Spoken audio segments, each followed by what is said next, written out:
ओम शांति। कल वाणी चल रही थी रात्रि क्लास 21-8-68। पहले पेज के मध्यार्ध में बात चल रही थी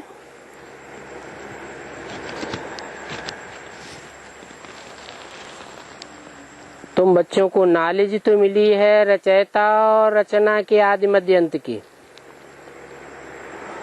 तो जरूर उस नॉलेज में रमण करते होंगे। रमण करना माना खेल करना। जिनको खुशी का पारा चढ़ रहा है उनसे तो पूछने की बात ही नहीं है, क्योंकि चेहरा ही बताता है कि ये खुशी में रमण करते रहते हैं। खेल में तो खुशी होती है ना।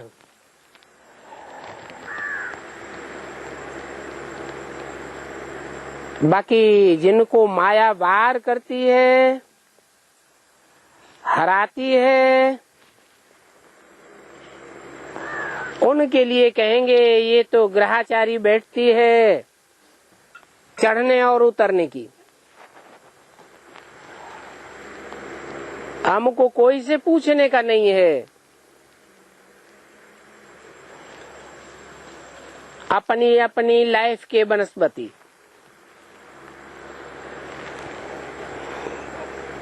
कहेंगे कि बच्चों को अपना अपना रास्ता मिला हुआ है।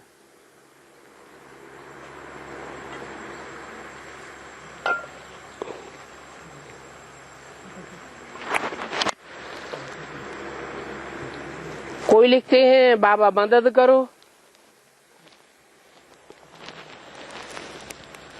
माया की ग्रहाचारी बैठ रही है, माया का वार हो रहा है, बाबा कृपा करो।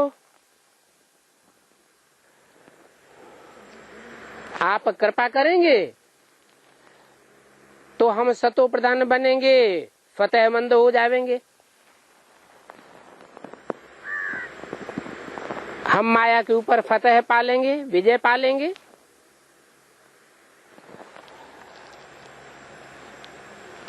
अब यहाँ कोई मदद की तो दरकार ही नहीं है। ये क्या बात हुई? बच्चों के ऊपर माया का भार हो,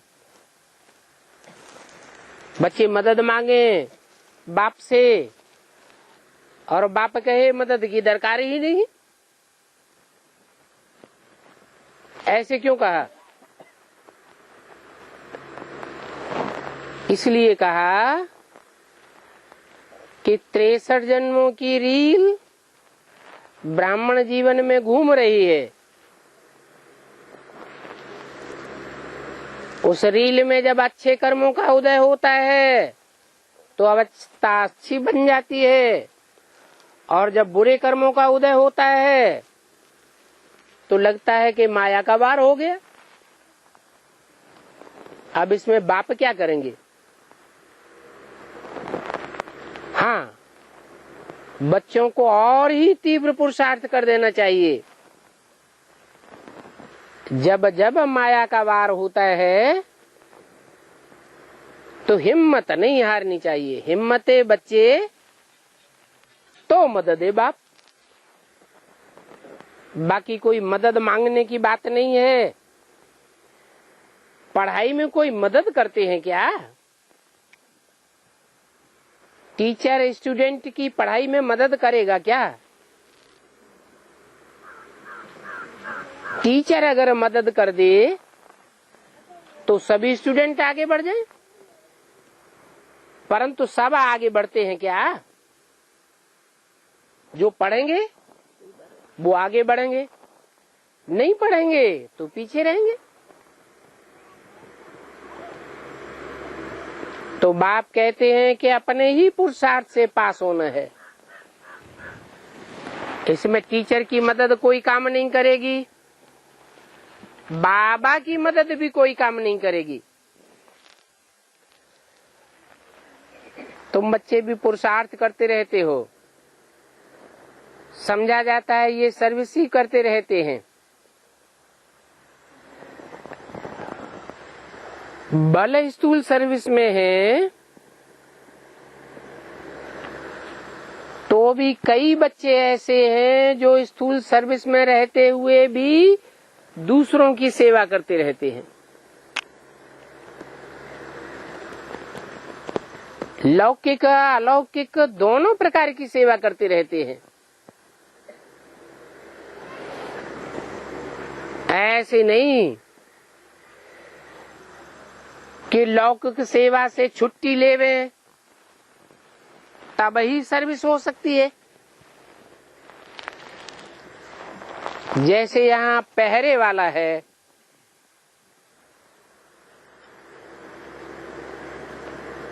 पहरे पर रहते हुए भी सर्विस तो कर सकते हैं ना। बल दुनिया वाले जानते हैं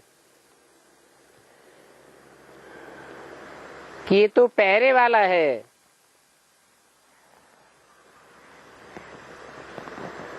बाबा की लौकिक सेवा में है।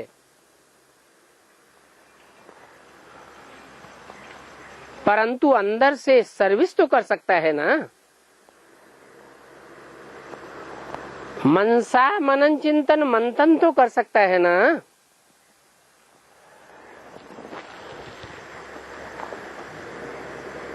अभी तो बाबा किसी से मिलता ही नहीं है। बाबा की पहचान वाले आते तो बहुत हैं। ये वंडरफुल पुरुषोत्तम संगम युग है।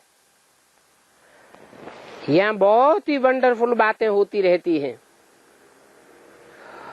और आगे चल करके ड्रामा में और ही वंडरफुल बातें होती रहेंगी।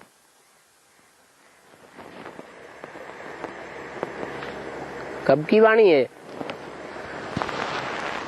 ये तो 68 की वाणी है। 68 में तो बेसिक ज्ञान ही था। फिर भी लगता था बाबा तो बहुत वंडरफुल बातें सुनाते हैं, लेकिन बोला आगे चल करके और ही वंडरफुल बातें सुनते रहेंगे। तो जो पुराने पुराने बीके हैं मम्मा बाबा के जमाने के, उनके कानों में जब एडवांस नॉलेज की बातें सुनती हैं, पढ़ती हैं, तो कितना वंडर खाते हैं। अरे बाबा ने जो बातें हमें सुनाई थी उन बातों पर इस तरह तो हमने कभी विचार किया ही नहीं था। बाबा कहते हैं जब नई नई बातें सुनेंगे और आफतें भी आती रहेंगी,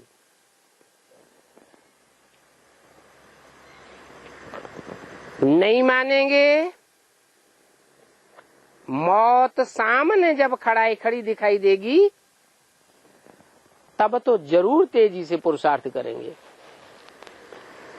बहुत से हैं जो बेसिक में अभी नहीं मानते हैं, वंडर तो खाते हैं लेकिन मानते नहीं हैं। तो उनको भी उन बातों के आधार पर पुरुषार्थ करना पड़ेगा। बल समझते हैं, अजन देरी है, फिर भी पैगाम पहचानने की कोशिश तो चलती रहती है। नहीं समझते हैं तो समझते हैं देरी है। कल्प कल्प सभी को बाप का परिचय देना पड़ता है। परिचय देते भी हैं, फिर भी कुछ समझते नहीं है।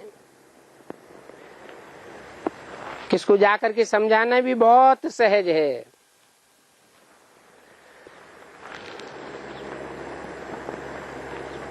कल पहले जिनके दिमाग में बैठा है वो औरों के दिमाग में बैठाने की सर्विस करते रहते हैं। जिनकी बुद्धि में खुद ही नहीं बैठा है वो दूसरों को क्या समझावेंगे। बाप भी पूछते हैं, दिल्ली में प्रदर्शनी हो रही है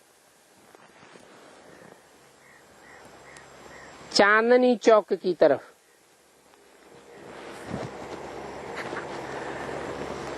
वहां चांदनी चौक में बड़े अच्छे अच्छे व्यापारी रहते हैं।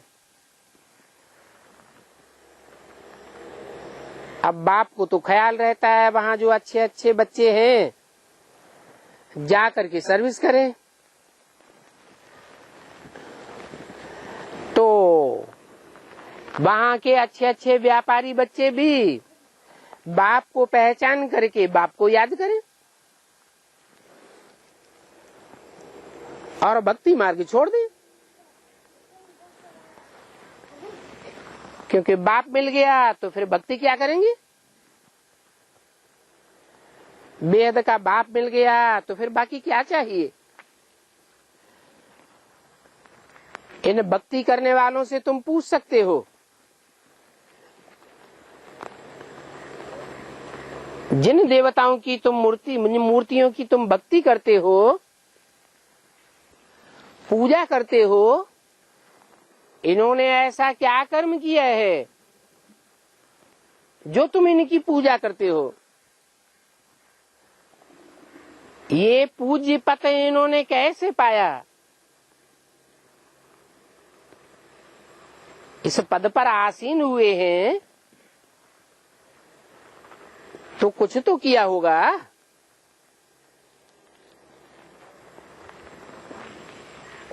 वो तो हक्के बक्के रह जाएंगे। कौन? भक्त लोग। फिर तुम उनको समझा सकते हो कि भगवान आते हैं, कर्म अकर्म विकर्म की गति समझाते हैं। जरूर इन्होंने भगवान की मत पर ऐसे कर्म किए हैं जिन कर्मों के आधार पर इन्होंने ये पूज्य पद पाया है। भगवान तो आते ही हैं नर को नारायण बनाने, नारी को लक्ष्मी बनाने। आप भी ये गीता ज्ञान सुनो। भगवान बाप आया हुआ है, बताते हैं ज्ञान भक्ति वैराग। भगवान का ज्ञान मिलता है तो भक्ति मार्ग के कर्म कांडों से वैराग आ जाता है, क्योंकि बाप की सच्ची पहचान मिल जाती है ना। तो तुम कोई से भी पूछ सकते हो, कोई भी कितना बड़ा व्यापारी, कितना भी बड़ा आदमी हो। प्रदर्शनी में समझाया जाता है कि हम ये प्रदर्शनी में तुम्हें चित्र क्यों दिखाते हैं। इसलिए दिखाते हैं कि तुम भी ऐसा पद प्राप्त कर सकते हो। बाप ये लक्ष्मी नारायण की राज्य की स्थापना कर रहे हैं। जिन लक्ष्मी नारायण को तुम मंदिरों में पूजते हो, बाप पूछते हैं कि कौन कौन बच्चे सर्विस करने जाते हैं।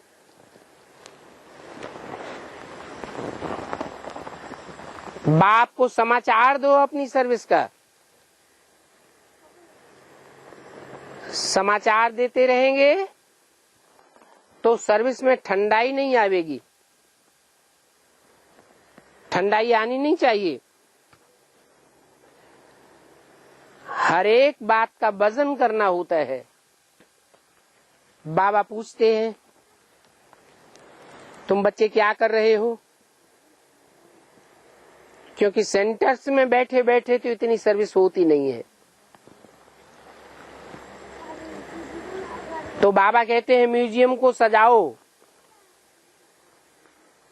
सेंटर पर इतनी ज्यादा सर्विस नहीं होती है, तो म्यूजियम की सजावट देख करके अपने आप ही आवेंगे। तो पहले पहले तो बच्चों को सर्विस को देखना चाहिए, सर्विस के ऊपर अटेंशन जाना चाहिए कि हम बड़े बड़े आदमियों को कैसे जगावें। क्योंकि बड़े बड़े आदमी अगर जग जावेंगे तो उनके पीछे पीछे छोटे लोग तो अपने आप ही आ जाएंगे। परंतु इन बड़े आदमियों को जगाने में कितनी मेहनत लगती है। बाप तो पूछेंगे समाचार दो, कौन कौन सर्विस में बिजी रहते हैं। अगर एक भी बड़े आदमी को समझ में आ गया तो वो फिर औरों को भी समझावेंगे। तो ब्रह्मा कुमार कुमारियों ने क्या समझ लिया? कौन से बड़े आदमी हैं? दुनिया भी बड़े आदमी चांदनी चौक में जो बड़ी बड़ी दुकानें बड़े बना करके बैठे हुए हैं, वो अगर समझ जावेंगे तो उनके समझने से ढेर पब्लिक आ जाएगी, सारे दिल्ली वासियों को समाचार मिल जाएगा कि भगवान आया हुआ है। अब वास्तव में बाप तो बेहद की बातें करते हैं।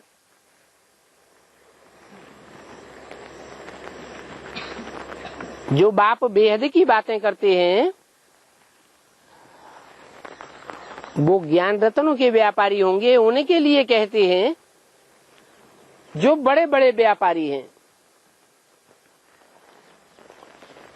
और जो बड़े बड़े व्यापारी होंगे वो अपने हमजिन्स को पहले जगावेंगे, उनको आप समान बनावेंगे,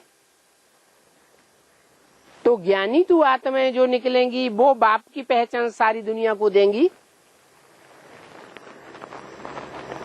या जो स्थूल धन के व्यापारी हैं वो सारी दुनिया को बाप का परिचय देंगे।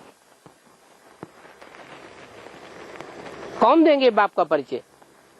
जो माला के मणके बनेंगे, बाप के ज्ञान को गहराई से पकड़ेंगे, जिनका जीवन ही ज्ञान रत्नों से खेलने का है, जो धंधा ही ज्ञान रत्नों का करते हैं, ऐसे ज्ञान रत्नों के बड़े बड़े व्यापारी सारे संसार में बाप का परिचय फैलावेंगे।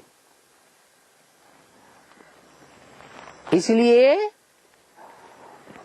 उन आत्माओं की यादगार माला बनाई गई है, और वो माला हर धर्म में स्मरण की जाती है।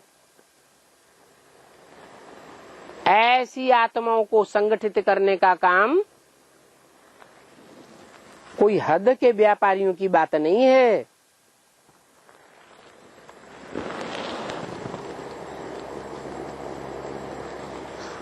बड़े बड़े को समझाने में, बाप का परिचय देने में और याद की यात्रा में टिकाने में बहुत टाइम लग जाता है। पावन तो बनना है, परंतु ये क्रिमिनल आई आगे बढ़ने नहीं देती है और ही गिराई देती है। देखा जाता है ये वैश्यालय बड़ा भारी वैश्यालय है, सारी दुनिया वैश्यालय है। बाप तो कहते हैं घर घर में अभी वैश्यालय है। सभी विषय वैतरणी नदी में गोता खाते रहते हैं। गरुड़ पुराण में भी ये विषय वैतरणी दिखाई गई है। जो बातें गरुड़ पुराण में सुनाई जाती हैं वो मनुष्यों को सुधारने के लिए सुनाई है, दिखाई है। तो बाप कहते हैं सबसे बुरा काम है विकार में जाना। कोई पूछे तो बोलो ये ड्रामा बना हुआ है। क्या? आधा कल्प शिवालय और आधा कल्प वैश्यालय। आधा कल्प पवित्र रहते हैं और आधा कल्प अपवित्र बनते हैं। अभी अगर तुमको पवित्र दुनिया में चलना है तो आकर के सुनो। बेचारे भक्ति के अज्ञान में सोए हुए हैं, तो बाप को फुरना तो रहता है ना। बच्चे कहीं गफलत तो नहीं करते हैं। 21, 60, 68 की वाणी का दूसरा पेज। बाबा तो थोड़ा दूर है,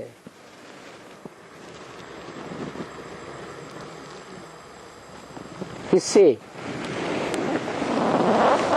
जो सर्विस करने वाले बच्चे हैं, बाहर की दुनिया में सर्विस कर रहे हैं, उन बच्चों से बाबा तो थोड़ा दूर है।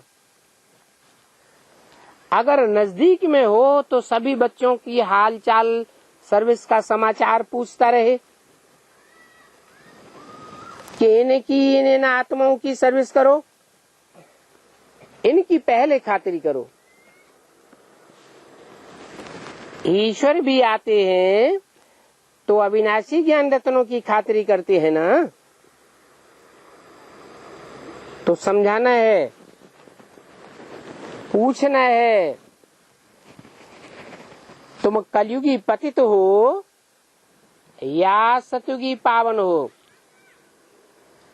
सतयुग में तो सब पावन होते हैं, वहां होता ही है सत्य का युग, और कलयुग में तो झूठ खंड है, वहां तो झूठ का ही बोलबाला होता है। वहां सच्चाई कहां से आवेगी? परंतु कोई समझते नहीं है। तुम ऐसे सीधे सीधे प्रश्न करते हो तो भी जैसे कि बंदर बुद्धि है, पूछते भी नहीं है, जैसे कि तवाई। बाबा को तो वंडर लगता है। तुम बच्चों की बुद्धि में तो अभी बैठ गया है ये कलयुग का अंत है और अभी सतयुग आना जरूर है। तो जिनको बाप मिला, शिव बाबा के बच्चे बने, उन बच्चों से हम खुश खैरियत क्या पूछें? है जो शिव बाबा के बच्चे बन चुके हैं वो खुश ही होंगे या नाखुश भी होंगे? है नाखुश होंगे। अगर बाप मिला तो खुशी का खजाना मिल गया, और जिनको खुशी का खजाना मिल गया उनसे पूछना तो बेकार है। तुमको तो विश्व की बादशाही मिल जाती है तो जरूर तुम खुशी में ही रहेंगे, नाराज थोड़े ही होंगे। कोई तुमसे पूछे कि तुम खुशी राजी हो तो तुम क्या कहेंगे? है अरे हम तो स्वर्ग से भी ज्यादा खुशी में हैं। स्वर्ग में भी किसी को इतनी खुशी नहीं होती होगी जितनी हमको खुशी होती है। कैसे? बाबा मिला है, बाबा मिला इसलिए खुशी ही खुशी है। लेकिन अभी बाबा सदाकाल मिला है, सदाकाल मिला है, ये बीच बीच में माया भी गले लग जाती है, लग जाती है तो फिर खुशी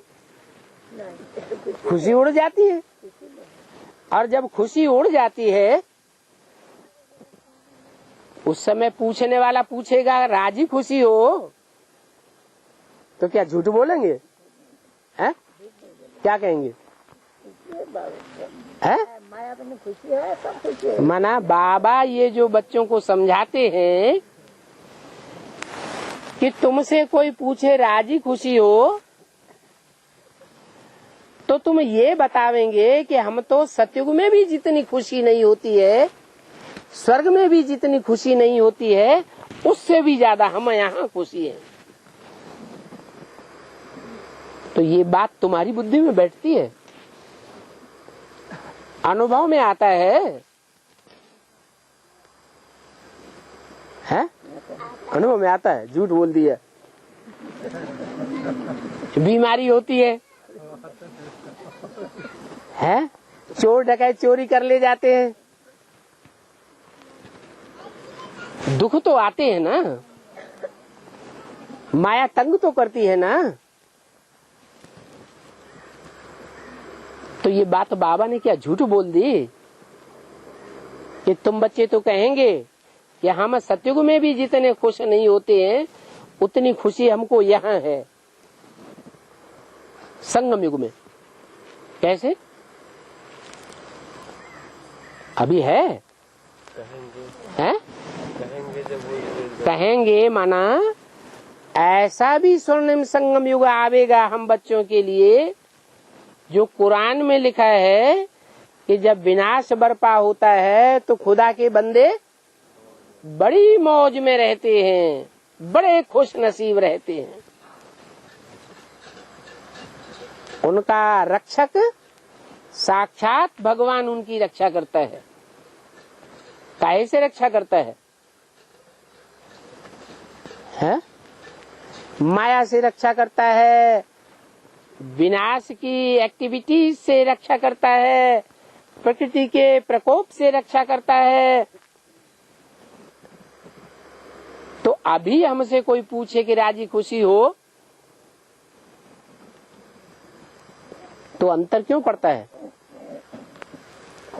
बाबा ने जो हमको राजी खुशी का लक्ष्य दिया कि संगम युग है मौजों का युग, तो क्या सदैव मौज में रहते हैं? रहते हैं? नहीं रहते हैं, क्योंकि 63 जन्मों की रील अभी घूम रही है। अभी हमने अपने 63 जन्मों के पाप कर्मों से मुक्ति नहीं पाई है। पाप कर्मों के ऊपर जब हम विजय प्राप्त कर लेंगे, हमारे पाप सारे ही याद की यात्रा से भस्म हो जाएंगे, तब हमारे लिए स्वर्णिम संगम युग आवेगा और हम ऐसी स्थिति का अनुभव करेंगे कि सतयुग और दूर हो जाए। क्या? क्यों? क्योंकि सतयुग में नीचे गिरेंगे या ऊपर उठेंगे? है? सतयुग में जन्म जन्मांतर नीचे गिरते रहेंगे या ऊपर उठेंगे? नीचे गिरते रहेंगे। और अभी हमें पता है कि अभी हम चढ़ती कला में जा रहे हैं या गिरती कला में जा रहे हैं। अभी हमारी चढ़ती कला है, हमारे ऊपर रक्षक भगवान बैठा हुआ है हमारी रक्षा करने के लिए। तो ऐसी बच्चों की स्टेज होनी चाहिए कि हम तो सतयुग से भी यहाँ बहुत खुशी में हैं। सतयुग में तो तुम्हारा जन्म कैसा होगा? चांदी समान होगा, तांबे समान होगा। कैसा होगा? चांदी समान सतयुग होगा, सोने समान तुम्हारा जन्म होगा। और यहाँ तो तुम दुनिया के हीरो महसूस करोगे अपने को। तुम बीज रूप आत्माएं हो, सारी दुनिया के बीज हो। एक एक बीज में जैसे कि एक एक दुनिया समाई हुई है। तो तुम अपनी अपनी दुनिया के बीज हो। माना तुम्हारी जो भी दुनिया है 84 जन्मों की, 84 जन्मों में जो भी आत्माएं तुम्हारे संसर्ग संपर्क संबंध में आने वाली है जन्म जन्मांतर, उन आत्माओं के बीच में तुम हीरो पार्टधारी हो। सबकी दुनिया एक जैसी होगी? हर आत्मा के संसर्ग संपर्क और संबंध एक जैसे होंगे क्या कि अलग अलग होंगे? है? अरे इस जन्म में हमारा जिन आत्माओं से संबंध संपर्क जुटा है, हो सकता है इस जन्म के संबंधी संपर्की अगले जन्म में भी मिल जाए। लेकिन इस जन्म के जो भी संपर्की संबंधी हैं वो सारे के सारे अगले जन्म में वो ही मिलेंगे, कोई दूसरे नहीं मिलेंगे। हाँ? दूसरे भी मिलेंगे, फिर अगले जन्म में और नहीं मिलेंगे। माने पुराने भी पुरानों में नए भी ऐड होते जाएंगे। तो हमारी दुनिया संसर्गियों की, संपर्कियों की और हमारे संबंधियों की दुनिया जन्म जन्मांतर बड़ी होती जाएगी या छोटी होती जाएगी? है नहीं, बात समझ में आ रही? बड़ी होती जाएगी। आखिरी ने 84वें जन्म में जाकर के हमारी बहुत बड़ी दुनिया हो जाएगी। उस दुनिया के हम हीरो पार्टधारी हैं। हर आत्मा में जैसे कि एक एक दुनिया समाई हुई है। लोग कहते हैं ऊपर जो आसमान में सितारे हैं, उन सितारों में एक एक दुनिया है, लेकिन वो तो जड़ सितारे हैं, उनमें कोई दुनिया समाई हुई नहीं है। वो सितारे तो सूरज से कोई बहुत दूर है और कोई सूरज के बहुत नजदीक है। वहां तो जिंदगी ही नहीं है, जीवन ही नहीं है। इस पृथ्वी पर ही जो नॉर्थ पोल है और साउथ पोल है, पृथ्वी का ऊपरी उत्तरी हिस्सा और दक्षिणी हिस्सा, वहां सूरज की किरणें तीखी तिरछी पड़ती हैं, तो वो हिस्सा दूर हो जाता है। दूर हो जाने की वजह से, सूरज से दूर होने से वहां सर्दी पड़ेगी कि गर्मी पड़ेगी? है? सर्दी पड़ती है। इतनी ज्यादा सर्दी पड़ती है कि वहां साल भर बर्फ ही बर्फ जमी रहती है। उस बर्फ के माहौल में कोई जीव जंतु जिंदा रहेगा क्या? जिंदा भी नहीं रहता। वहां कोई भी जीव जंतु नहीं है। पृथ्वी पर सिर्फ बीच का हिस्सा और आसपास का जो हिस्सा है, जहां सूरज की किरणें सीधी पड़ती हैं, वही जीवन है। तो देखो, पृथ्वी पर ही कुछ हिस्सा दूर हो गया, कुछ हिस्सा नजदीक है, तो कितना अंतर पड़ जाता है। तो और सितारे तो सूरज से कितनी दूर हैं और कितने नजदीक हैं, वहां जीवन होने का कोई सवाल ही पैदा नहीं होता। फिर जो मान्यता है कि एक एक सितारे में दुनिया समाई हुई है, वो किसका गायन है? ये तुम धरती के चैतन्य आत्मा रूपी सितारों का गायन है। तुम्हारी अपनी अपनी दुनिया है 84 जन्मों की। 84 जन्मों में जो एक आत्मा रूपी सितारे के संपर्की, संबंधी, संसर्गी होंगे, वो ही संपर्की, संबंधी और संसर्गी दूसरी आत्मा के नहीं हो सकते। कुछ न कुछ अंतर जरूर होगा। तो बताया कि तुम तो अपनी दुनिया के हीरो पार्टधारी हो। कोई छोटा सितारा, कोई बड़ा सितारा, कोई की छोटी दुनिया और कोई की बड़ी दुनिया। तो तुम हीरे जैसा बनते हो कब? कौन से युग में? संगम युग में। बाप मिला तो तुमको खुशी होती है ना? खुशी होती है कि पहले पहले तो हम 21 जन्म कब दुखी नहीं होंगे। पूरा 21 जन्म 100% हमको सुखी ही सुख होगा। वहां दुख का नाम निशान भी नहीं देखेंगे। तुम समझते हो हम आत्मा यहाँ बेहद का पार्ट बजाने आती है? ये दुनिया बेहद का रंगमंच है। इतना तुमने ज्ञान सुना है तो जरूर उतनी सर्विस करते रहते हैं। फिर भी इतना ज्ञान सुनने के बावजूद भी तुमको और ज्यादा सुनने के लिए बाप के नजदीक आने की इच्छा बनी रहती है। ज्ञान थोड़ा सुना है या ज्यादा सुना है? बेसिक के मुकाबले। अच्छा, दुनिया के मुकाबले जो नई नई बातें तुमने बेसिक में बहुत सुनी और बेसिक के मुकाबले अभी एडवांस में बहुत ज्ञान सुना, फिर भी इतना सुनने के बावजूद भी अभी भी बाप से और जास्ती सुनने की इच्छा होती है या इच्छा नहीं होती है? हैं? और जास्ती इच्छा होती है। क्यों?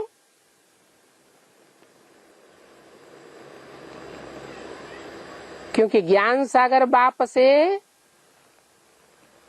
हमारे 84 जन्मों का सारा ही ज्ञान दर्पण हमारे सामने आ जाना चाहिए। इतना ज्ञान हमको मिले जो हमारे पूरे 84 जन्म क्लियर हो जाए, तब आत्मा को संतुष्टि होगी। तो कोई भी नए आते हैं तो पहले पहले उनको बाप की बात समझानी है कि बाप से हमको क्या मिलता है। वो हमारा बाप भी है, टीचर भी है। लौकिक दुनिया के टीचर होते हैं, उनकी तो लिमिटेड ज्ञान की पढ़ाई होती है, और हमारा बाप तो 84 जन्मों की सारी कथा कहानी हमको बताता है। और कोई टीचर तो इतना सुना ही नहीं सकता। तो पहले पहले तुमको 2 बाप की समझानी देनी है, फिर बताना है कि वो हमारा बाप भी है, टीचर भी है, और सदगति करने वाला सदगुरु भी है। एक होता है हद का बाप और दूसरा होता है बेहद का बाप। हद का बाप माने 2, 4, 8, 10, 15 बच्चों का बाप होगा, तो हद का हुआ या बेहद का हुआ? हद का। अच्छा, समझो क्राइस्ट है। क्राइस्ट के जो बच्चे हैं आज दुनिया में कितने होंगे?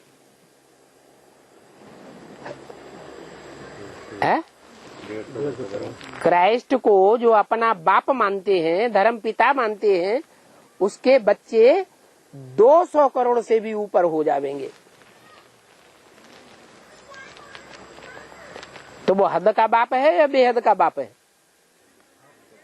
क्या कहेंगे? है? वो भी हद का बाप। 200 करोड़ बच्चे इस दुनिया में जिसके हों, वो हद का बाप हुआ है? है? हाँ, क्रिश्चियन से कहेंगे कि हमारा बेहद का बाप है, क्योंकि दुनिया में और कोई धर्म पिता उनको नहीं दिखाई पड़ता है जिसके इतने बच्चे हों। कोई है? कोई धर्म पिता ऐसा है जिसके 200 करोड़ से जास्ती बच्चे हों? है? अरे मुसलमान सारी दुनिया में छा गए थे।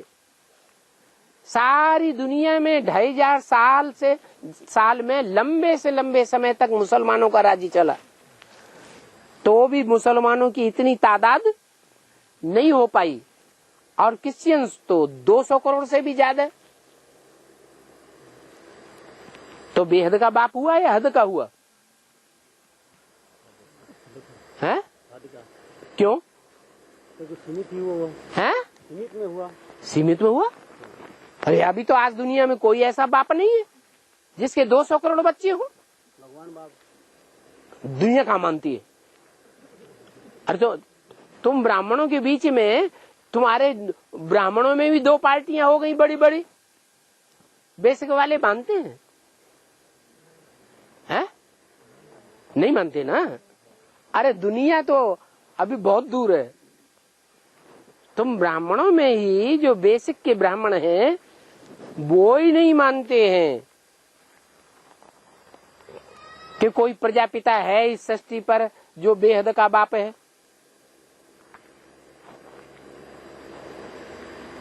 तो कैसे ये समस्या हल होगी कि एक है बेहद का बाप और बाकी सारी दुनिया में जितने मनुष्य मात्र हैं वो सब हद के बाप हैं?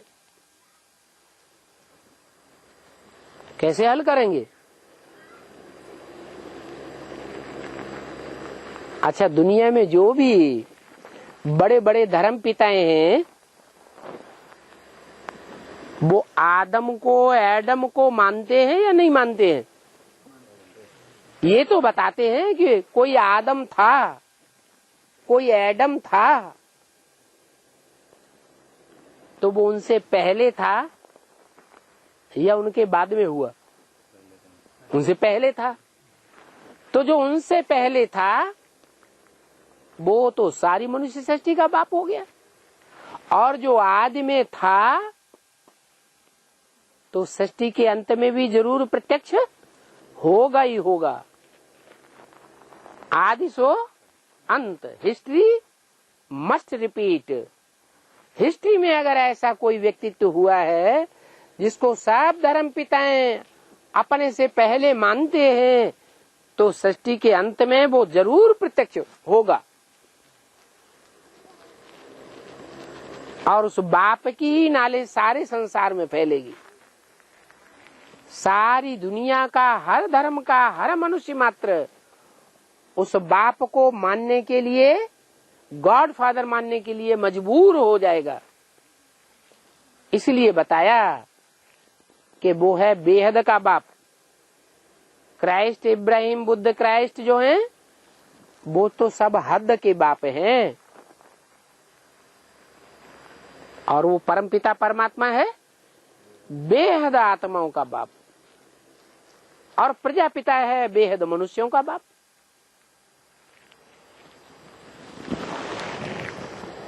वो दोनों बेहद के बाप जिनसे विश्व की बादशाही मिलती है, स्वर्ग की बादशाही मिलती है, तो जो बाप गॉड फादर के बच्चे हैं उनको तो जरूर बाप से वर्षा मिलना चाहिए। नहीं तो बाप के घर में बच्चा पैदा हो तो पैदा होने से ही वर्षे का हकदार हो जाता है या नहीं हो जाता है? जन्म सिद्ध अधिकारी हो जाता है। तो यहाँ ईश्वर बाप के भी ऐसे ऐसे बच्चे हैं जो भगवान बाप के अंत तक बच्चे बने रहेंगे, और कोई दूसरे को, धर्मपिता को अपना बाप स्वीकार नहीं करेंगे। उन बच्चों को स्वर्ग की बादशाही का वर्षा जरूर मिलेगा। तो ऐसे ऐसे समझाना होता है। तुम भी भूल गए थे कि तुम देवताएं थे, फिर पुनर्जन्म लेते लेते पतित बने हो। बाप ने तुमको मनुष्य से देवता बनाया था, स्वर्ग का वर्षा दिया था।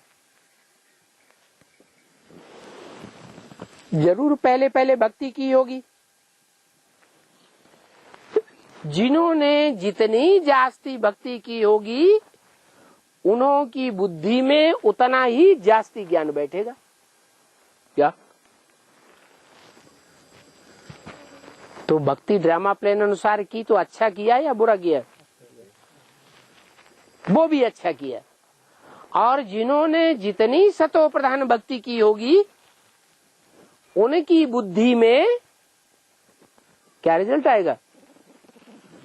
उतना ही सतो प्रधान ज्ञान बुद्धि में बैठेगा। मिक्सरिटी की बातें बुद्धि में नहीं रहेंगी। जिन्होंने जितनी भी विचारी भक्ति की होगी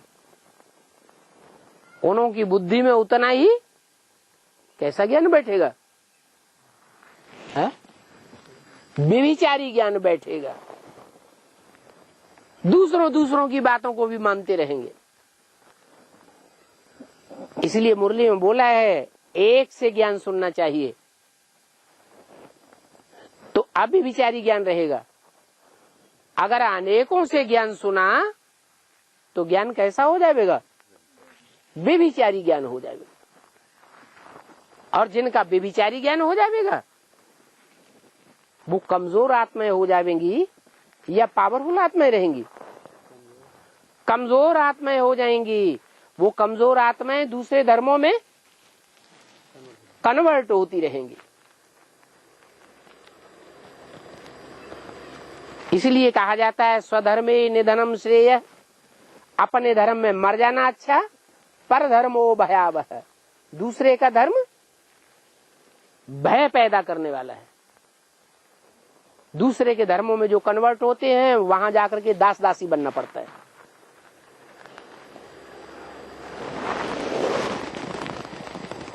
कोई की बुद्धि में जास्ती नहीं ज्ञान बैठता है। कहते हैं ना कोई, हमारा तो माथा चकराता है, आप तो बहुत लंबा चौड़ा विस्तार में सुनाते हैं। तो समझ लेना चाहिए इसने जास्ती भक्ति नहीं की है। उसको फिर नटशेल में समझाना होता है, थोड़ा सा समझा करके फिर छोड़ दो। जितना थोड़ा सा सुना है वो पचाए ले, फिर उसके बाद और आगे बताना। थोड़ा भी समझेगा तुम्हारी बातों को तो प्रजा बन जाएगा। क्या कहा?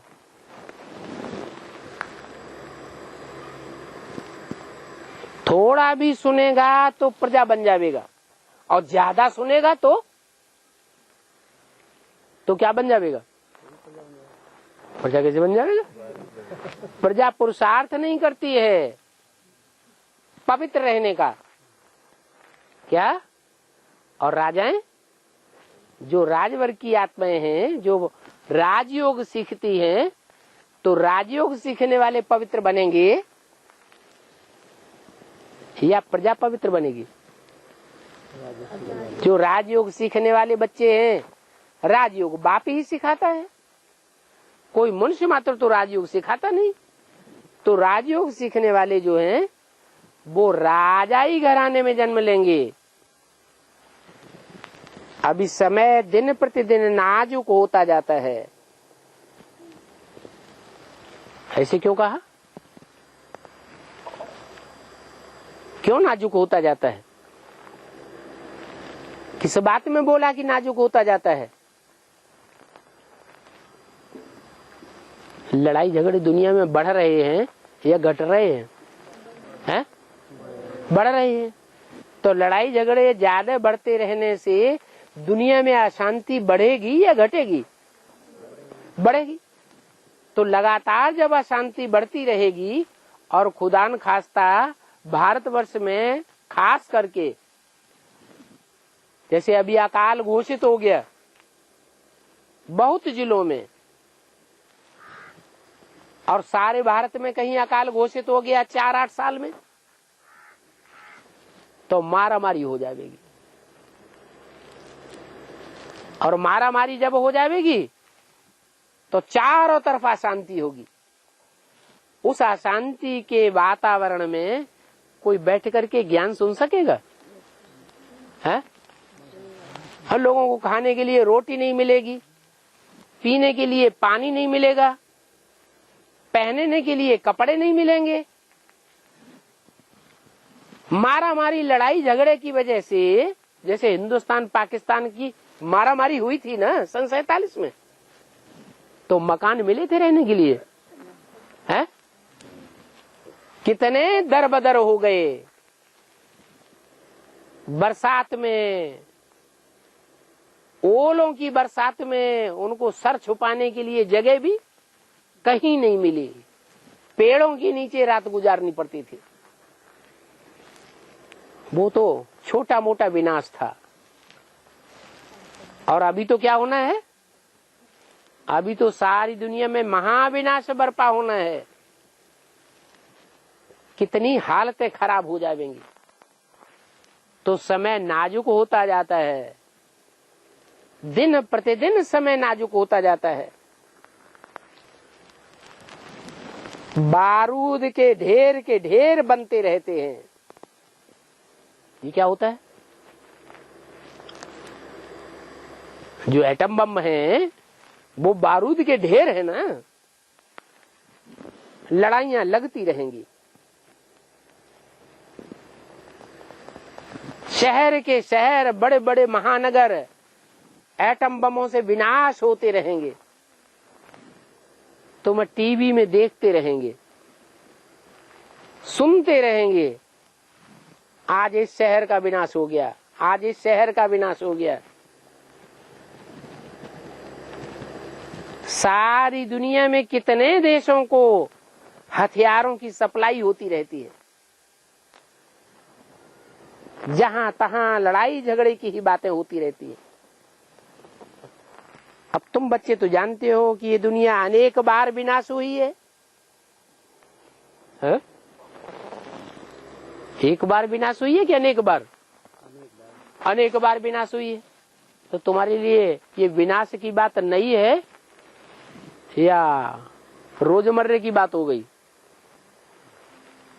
है? अरे हम तो जानते हैं कि जब जब कल्प पूरा होता है तब तब महाविनाश इस दुनिया का होता है। दुनिया इस बात को नहीं जानती कि बार बार विनाश होता है। तुम बच्चे तो फरिश्ते बन जावेंगे। क्या फरिश्ते बन जावेंगे? कैसे? मम्मा बाबा की तरह शरीर छोड़ करके? नहीं, शरीर छोड़ करके फरिश्ते नहीं बन जावेंगे। शरीर भी रहेगा, लेकिन शरीर रहते हुए भी इस दुनिया के जो भी देहधारी संबंधी हैं, उन संबंधियों का कोई भी मोह हमारे अंदर नहीं रहेगा। जैसे कि संबंधों से कोई नाता ही बुद्धि का नहीं रहेगा। फर्श की दुनिया से हम उपराम हो जाएंगे। हमारी आंखें समझेंगी कि हम ये जो भी देख रहे हैं आज की दुनिया चटक मटक वाली, वो कल अब क्या होने वाली है? कल भस्म होने वाली है। तो तुम तो फरिश्ते बन जावेंगे, माना सूक्ष्म वतनवासी बन जावेंगे। सूक्ष्म मनन चिंतन मंथन में तुम्हारी बुद्धि बिजी रहेगी। 84 जन्मों की तुम कहानी को यहाँ बैठे बैठे मनन चिंतन मंथन में लाते रहेंगे। तो खुशी बढ़ेगी या घटेगी? तुम्हारी खुशी तो बढ़ती जाएगी। दुनिया का विनाश कैसे होता है तुम जानते हो। ये बहुत खौफनाक खतरनाक विनाश है। दुनिया में जो अभी तक विनाश हुए हैं वो तो बहुत छोटे छोटे तबक्के में हुए हैं। अभी तो भारी से भारी विनाश होना है। तुम समझते हो सतयुग में एक राज्य था और वो एक राज्य एक धर्म एक कुल एक भाषा की स्थापना फिर से होनी है। और तुमको सतयुग की दुनिया में पद भी ऊंच पाना है। तो बाप कहते हैं ऊंच पद पाने के लिए और पाप भस्म करने के लिए तुम मुझे याद करते रहो। जो आत्मा जितनी जल्दी अपने 63 जन्मों के पाप कर्मों को भस्म कर लेगी उतना ही ऊंची कुर्सी को प्राप्त कर लेगी। जैसे कुर्सी दौड़ होती है, कुर्सियां रखी हुई हैं खाली, चारों तरफ दौड़ रहे हैं। दौड़ते दौड़ते सीटी बजी और जिसने कुर्सी ले ली तो जैसे उसको पद मिल गया। अब जो बाद में रह गए हो गए। तो ऐसे ही दौड़ने वाले कितने होंगे? कितने हैं दौड़ने वाले? 4.5 लाख प्रैक्टिकल में। और पहली दौड़ होती है तो कुर्सी 1 या 2। और सीटी बजी कोई तो 2 बैठेंगे। जो बैठ गए सो बैठ गए। फिर दोबारा दौड़ शुरू होती है। कुर्सी रखी गई 3, त्रिमूर्ति है ना। सीटी बजी और जिन्होंने पहले 3 कुर्सियों पर बैठ गए उनकी पौ 12। फिर तीसरी बार दौड़ हुई, सीटी बजी, 8 कुर्सियां रखी हुई है। अब जो बैठ गए सो बैठ गए। अव्यक्तवाणी में तो बोल दिया ना कि ऐसे नहीं धोखे में रहना कि 1 कुर्सी की दौड़ हुई थी और 3 कुर्सियों की दौड़ हुई थी तो बहुत लंबा टाइम लग गया था सीटी बजने में। ये 8 कुर्सियों की दौड़ में लंबा टाइम नहीं लगेगा जितना लंबा टाइम पहले लग गया। अभी जल्दी से सीटी बजेगी